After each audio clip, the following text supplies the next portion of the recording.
салом бинандагони азиз, барнома ахбори озодиро тақдими шумо мекунем. ҳамкоронам дар душанбе ва прага охирин хабарҳои ҷаҳону Тоҷикистонро гирд оварданд. имрӯз 2 апрел аст ва ба сархати мавзӯъҳо таваҷҷӯҳ кунед.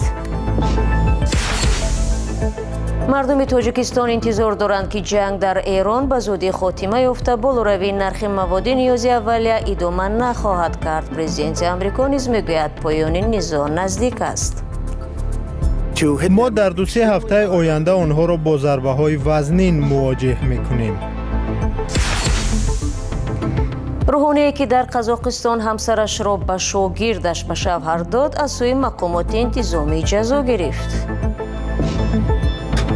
گفتم یکی از شاگردانم را خودت انتخاب کن. وای خودش این را می‌خواست. وای پیر شده بود و من زنی جوان گرفتم.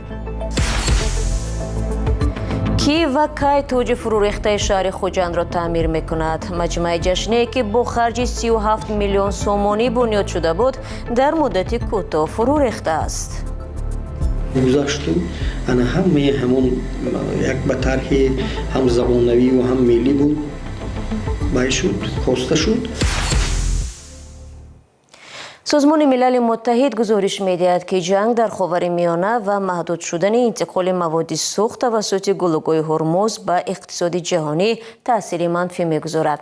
با نوشته مؤسسه تجارت و رشد این سازمان، قیمت بلندی مواد سوخت در دراز مدت می‌تواند باعث افزایش تورم و نرخ زندگی در کشورهای عالم گردد. از این رو سؤال کی خاتمه یافتن جنگ در مرکز توجه بسیاری‌ها قرار دارد و انتظار می‌رفت که پاسخ آن را از پیام پرزیدنت آمریکا دونالد ترامپ پیدا خواهند کرد. تفصیلات از همکارم کیومرث عطا. ما کار را زود انجام می‌دهیم. ما به مره نزدیک شده ایم. شب 1 اپریل در اولین پیامش به مردم آمریکا از آغاز جنگ در ایران، پرزیدنت دونالد ترامپ گفت که هدفها از عملیات در جمهوری اسلامی تقریباً اجرا شدند و به گفته او احتمال این عملیات در 2-3 هفته آینده با پیروزی خاتمه می‌یابد.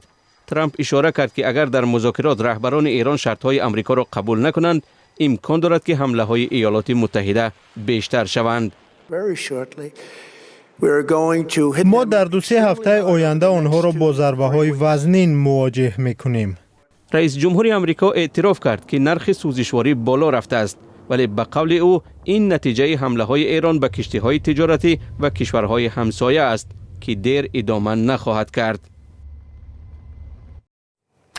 در ضمن همکاران ما گزارش می‌دهند که اگر جنگ در ایران ادامه پیدا کند، به احتمال زیاد نرخ‌ها در تاجیکستان هم که کارشریک مهم این جمهوری میباشد بالا خواهند رفت.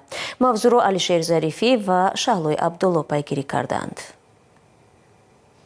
در این فروشگاه سر هر قدم مال‌های استحصال ایران را دیدن ممکن بود. بعضی از تاجران میگویند پس از آغاز حمله‌های اسرائیل و آمریکا به جمهوری اسلامی حالا نمی‌توانند محصولات این کشور را مثل 1 ماه پیش سری وقت دسترس کنند. ذخیره‌های استفاده برده هستیم و نرخ‌ها تغییر نیفتند. نرخ‌ها هم پیشتر. برخی صاحبکاران در صحبت بدون میکروفون تصدیق کردند که با تأخیر رسیدن مال و محصولات از ایران به تاجیکستان باعث به گرانی نرخ بعضی محصولات شد. خریداران نیز افزایش نرخ محصولات ساخت ایران را احساس کردند. اول 50 سومون دا گرفتگی بودم. گل برای سیرک پرسیل. حاضر یه هفته شد. 65 سومون شده است. از ایران. اینجا یکی از مکان‌هایی است که ماشین‌های ایران مال و محصولات را به دوشنبه می‌آورند و برعکس محصولات از جمله پخته تاجیکستان را به ایران می‌برند. تقریباً 3 ساعته که اینجا حضور داشتیم هیچ ماشین از ایران نآمد. چندی از رانندگان ایرانی گفتند صادرات مال و محصولات پورا قطع نشده است، ولی ماشین‌ها نسبت به روزهای پیش دیر می‌آیند. مناسبت تاجیکستان و ایران که به دلیل حمایت جمهوری اسلامی از گروه از مخالفان تاجیک چندین سال هموار نبود، سال 2019 پس از امضا شدن سند تغییر یافته و رو به گرمی آورد. در این مدت همکاری‌های تجارتی میان دو کشور بیشتر شده، به سفر ساکنان دو طرف سبکی داده شده است. حاجی محمد عمروف اقتصاددان تاجیک بر این است که ناآرامی‌ها در ایران به رشد اقتصادی تاجیکستان بی تاثیر نخواهد ماند و در صورت ادامه جنگ گردش مال به مراتب کم خواهد شد. توسط قلمرو ایران ما با امارات‌های عرب، با قطر، با عربستان سعودی، با کویت و بحرین علاقه اقتصادی داشتیم. بغیر از این موقعی که ما از ترکیه می‌خریدیم توسط روی آهنی که از روی ها و روی ماشینی که از ترکیه با واسطه ایران ترانزیت میشد میگرفتیم. حاضر این یک سیله کلان مال ها که آن فقط با این سیله که از طرف روسیه و قزاقستان بود مقایسه کردن ممکن بود. حالا همین وضعیت میتواند که همین در توی نزدیک اگر همین جنگ دوام کردن گرفت و وضعیت تغییر نیابد باعث بالا رفتن نرخ‌ها در تاجیکستان میگردد. ҳамлаҳои Исроилу Амрико ба Эрон аз 28 феврали имсол идома дорад. То ҳол мақомоти тоҷик дар бораи паёмад ё таъсири нооромиҳо дар Эрон ба иқтисоди Тоҷикистон расман чизе нагуфтаанд. дар ин бора дар хадамоти гумрукии Тоҷикистон ҳам ба пурсиши радиои озодӣ посух надода номаи расмӣ талаб намуданд. дар соли 2025 гардиши мол миёни Тоҷикистону Эрон бештар аз 480 миллион долларро ташкил додааст ки аз ин зиёда аз 370 миллионаш ба Эрон рост меояд. аз Эрон ба Тоҷикистон маҳсулоти ғизоӣ аз ҷумла маҳсулоти ширӣ, меваву сабзавот, пиставу чормағз, шакар ва масолеи нафтиву сохтмонӣ меоранд ва аз Тоҷикистон ба Эрон дар навбати аввал ашёи хом аз ҷумла нахи пахтаву алюминии коркарданашуда бурда мешавад. дар баробари молу маҳсулоти гуногуни Эрон дар бозорҳо нерӯгоҳи сангтуда-2 ва нақби Истиқлол аз тарҳҳои бузурги ин кишвар дар Тоҷикистон ба шумор мераванд.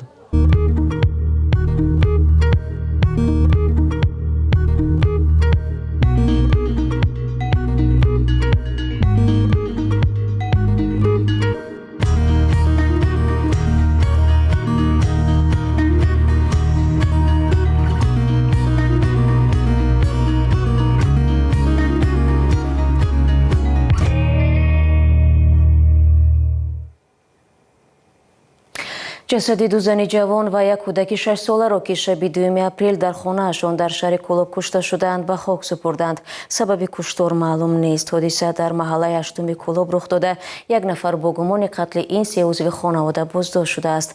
یک منبع در مقامات انتظامی شهر کلوب که نخواست نامش ذکر شود به رادیو آزادی گفت تفتیش حادثه آغاز گردید.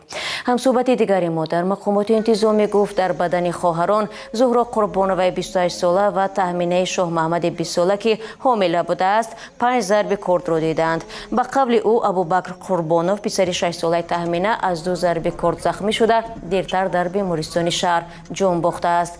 شاه محمد قربانوف پدر زهرا و تهمینه در تماس تلفنی با رادیو آزادی گفت فعلا در حالت افسردگی است و نمیداند که چرا 2 دختر و یک نبیرش بیرحمانه کشته شدند. او خواهان تحقیق منصفانه حادثه می باشد. در قزاقستان اطراف یک روحانی شناخته ماجرا سر زده است. قربانعلی احمدов هنگامی صحبت با روزنامه‌نگار نقل کرده است که همسرش را به یکی از شاگردانش تحفه نموده است. حرفهای این ملا در شبکه‌های اجتماعی بحث‌های تند را به بار آورد.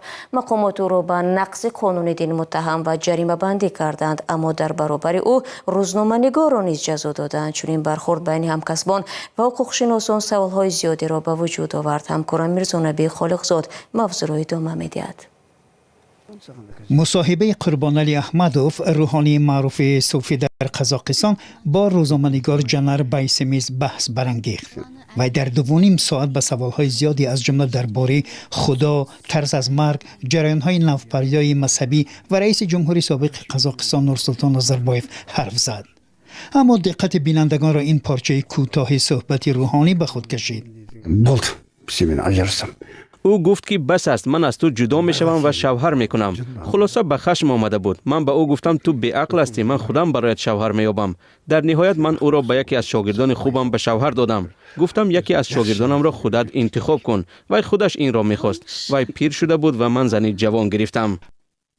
هرچند این روحانی دقیق نگفته است که همسرم را تحفه کردم، ولی مردم حرف او را به همین معنی قبول نمودند. صحبت قربانعلی احمدов شبکه‌های اجتماعی را به قول ترکاند.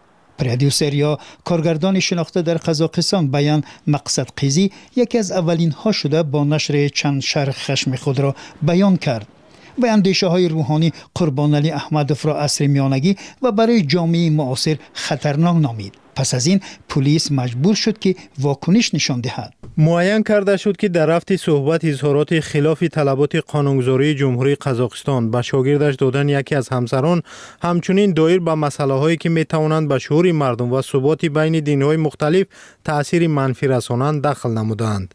ریاست امور دینی المتا در دایره صلاحیت خود نسبت به شخصی که اظهارات در بالا ذکر شده را بیان نموده است چاره اندیشیده است. او به جوابگری مأموری کشیده و جریمه بندی شد. ریاست پلیس المتا گفت قربان علی احمدوف عضو روحانیان رسمی نیست. در برابری او روزنامه‌نگار نیز با همین بند قانونی متهم دانسته شده است. پلیس او را مسئول پهن کردن سخنان احمدوف دانست. این تصمیم برای بسیاری از جمله حقوق شناسان ناگهانی بود. روزنامه‌نگار را برای چی جزا دادن؟ آیا وی باید در همان لحظه همه این را درک میکرد؟ در حالی که اصلا دینشناس نیست. باوری دارم که روزنامه‌نگار یگان نیتی بد نداشت و مجازات او شاید نادرست باشد. اصلا رسانه‌ها و هم خبرنگار را در صورتی باید برای چنین قانون شکنی‌ها به جوابگری کشید که اگر خیلی آشکار باشند. روزنامه‌نگار جنر بیسمیز از اظهار نظر در این موضوع خودداری نمود. این اولین ماجرا نیست که پس از اظهارات فعالان دینی در قزاقستان سر می‌زند. پیشتر از این ویدیوی بحث برانگیز بلاگر یربال رستملی در اینترنت پهن شده بود. وی تجلیل جشن نوروز را محکوم کرد و آن را مراسم غیر اسلامی نامید. او بازداشت و به برانگیختن عداوت مذهبی متهم گردید. در این قسمتی برنامه می رویم به ولایت سوخت و در برای یک مجمع فرهنگی و تاریخی می گوییم که می بایست همچون رمز اصلی شهر خوجند مثل نگین جلوگر می ماند. اما در مدتی همگی 10 سال داخلش فلنگار و تعمیر طلب شده است. این هم در حالی است که برای بنیاد آن میلیون ها سومانی مصرف شده و زمان مکانی سر مهمان و تماشاگاه بوده. چرا در یک مدت کوتاه داخل این مجمع جشنی به خراب‌ازار تبدیل یافته است؟ فرزان محمدی گزارش می دهد. مجمع تاریخی و فرهنگی استقلال در شهر خوجند که ساکنان و مهمانان آن را با نام تاج میشناسند سالها باز فرسوده است و دیوارهایش ریخته. آن را 10 سال پیش در آستانه یک جشن دولتی به استفاده داده بودند. از جهتی مطابق همون راه از تگی راه گذاشتنی آب و دیگر چیزا همین ساختمانچه ها به این آور نگرفته بود. همون سبب شد که ما آب گذاشتیم. انا همون یک به طرح هم زبانوی و هم ملی بود باید شد کاسته شد. این مجمع را با خرج 37 میلیون سامانی ساختند. بلندیش 53 متر است و در آن تاج و 7 ستاره دور میزنند. در سالهای اولی به استفاده دادن آن ساکنان و مهمانان زیاد بر فراز تاج برآمده شهر را تماشا میکردند. بعضی از همصحبتان ما در خوجند گفتند که چند سال اخیر بنابر سست شدن خدماتش تقریبا از آن استفاده نمی کنند. مقامات میگویند برای تعمیر تاج پول جدا نمی شود تا آن را دوباره به محل تماشا و سیر و گشت ساکنان محلی و جهانگردان تبدیل دهند. کشال شده است همین چیز خیلی میشه. ما آخرین سالی گذشته سال 2000 سال حساباتی 2025 سال تمام اجرای برزیات بودجه‌های محلی غیر نقشه خراج جدول البته ما حوزه تعمیر اونجا غیر نقشه. بنیاد مجمع را اداره ساختمان اساسی ولایت سوخت سپارش داده آن را شرکت‌های خوجند ساختمان 1 SMS کاسکاد و استروی کامپلکس ساختند. تلاش ما برای یافتن نمایندگان شرکت‌ها تا این دم بی‌نتیجه بود. مسئولان ساحه فرهنگ و نهادهای دیگر در ولایت سوخت از بناکاران طلب دارند که آن را نوسازی کنند. شخصا رئیس ولایت البته سپارش پیش خودتون به همتون دادم به ساختمانچه ها. البته از همون پدرچکی که همین بینای ساخته بود معین شدگی اون که هستند با اونها گفتشونی در رفت استاده است. تنها این مجمعی به اصطلاح جشنی نیست که در مدت کوتاه خراب شده است. بعضی از انشاءات و کارخانه‌هایی که در آستانه جشن‌های دولتی ساخته و به استفاده داده می‌شوند ظاهراً بنابر شتابکاری زود به چنین حال گرفتار می‌شوند. یکی از چنین انشاءات چایخانه خربوزه در حصار است که بخشیده به 3000 سالگی این شهر بنیاد شد ولی حالا در وضع ناگوار قرار دارد و سالها باز در مزایده‌های دولتی خریدار نمی‌یابد. حالا مقامات در ولایت سوخت میگویند تصمیمشان برای نوسازی مجمع تاج در شهر خوجند جدی است ولی معلوم نیست برای اجرای آن چقدر پول و چند سال ضرور است. فرزان محمدی، رادیو آزادی، شهر خوجند. دوستان عزیز، اخبار آزادی اینجا به پایان رسید. اگر خواهید که از مطالب روز بخبر نمانید، سامانه آزادی نقطه ارگ رو پیگیری کنید. تا برنامه‌های دیگر، خدا نگهدارتان.